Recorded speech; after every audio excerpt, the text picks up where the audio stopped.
GSRTC દ્વારા મુસાફરો માટે પાસમાં રાહત આપવામાં આવી છે। રોજિંદા અપડાઉન કરતા મુસાફરો માટે નિર્ણય લેવાયો છે। દૈનિક મુસાફર પાસ યોજનામાં ભાડામાં રાહત વધારાઈ છે। માસિક પાસમાં માત્ર 15 દિવસનું ભાડું ચૂકવવું પડશે। ત્રિમાસિક પાસમાં 45 દિવસનું ભાડું, જ્યારે રાજ્યના 2.5 લાખથી વધુ નોકરિયાતોને સીધો જ આ લાભ મળશે।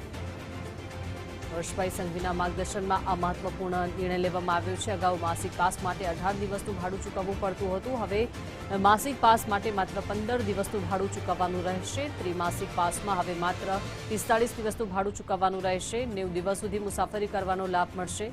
જીએસઆરટીસીના આ નિર્ણયથી મુસાફરોમાં ખુશી છવાઈ છે।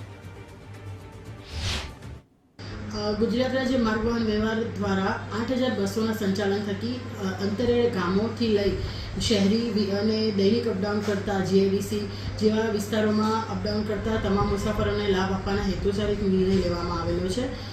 જેમાં અગાઉના નિર્ણયમાં 18 દિવસનું ભાડું અને 30 દિવસની મુસાફરી, તેમાં હવે 15 દિવસનું ભાડું અને 30 દિવસની મુસાફરી તથા ત્રિમાસિકમાં 90 દિવસમાં ફેરફાર કરી અને 45 દિવસનું ભાડું ચૂકવી અને 90 દિવસમાં લાભ આપવાનો એક નવી યોજના ફેરફાર કરેલો છે।